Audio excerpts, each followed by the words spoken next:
Tara na mga mamis, pupunta tayo sa aming halamanan. Wow. Ano po yung dala nyo? May dala akong lalagyan ng gulay para sa pamimitas ng gulay namin.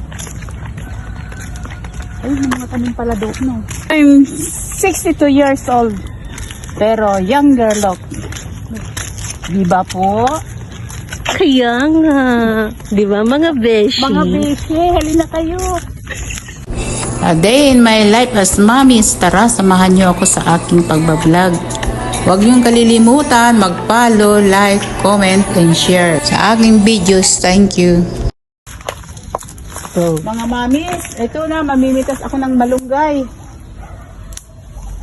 Napakasarap po ito, kahit i-blender po ito natin. Gamot po ito sa mga, may sakit na,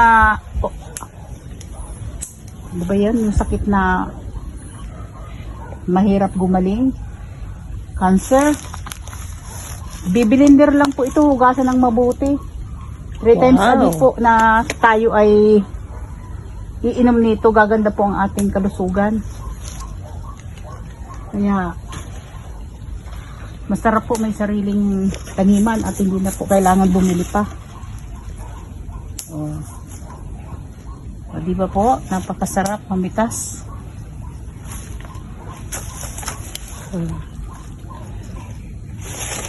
Tara na, dito na tayo. Oh, ito mga mamis, oh, daming gulay, oh. Halika kayo, magsipagtanim po tayo, oh. Napakasaya po mamitas ng ating mga halaman kapag mayroon na pong bunga. Yan po. Salamat sa Panginoon. At binigyan niya kami ng mga bunga. Ano po itong mga tanim namin na sitaw. Napakarami pong bunga nito, oh. Sa biyaya ng Panginoon Diyos. Dati po, ang dami nitong insekto.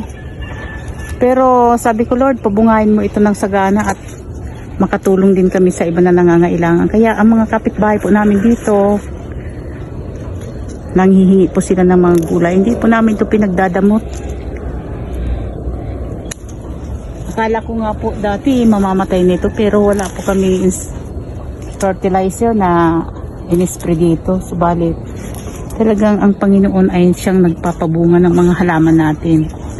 Kaya, halina po kayo mga mamis, magsipagtanim po tayo sa ating garden, sa ating lupa, kung mayroon po. Para makatulong po ito sa ating pang-araw-araw na pangangailangan, hindi na po natin kailangan pang bumili.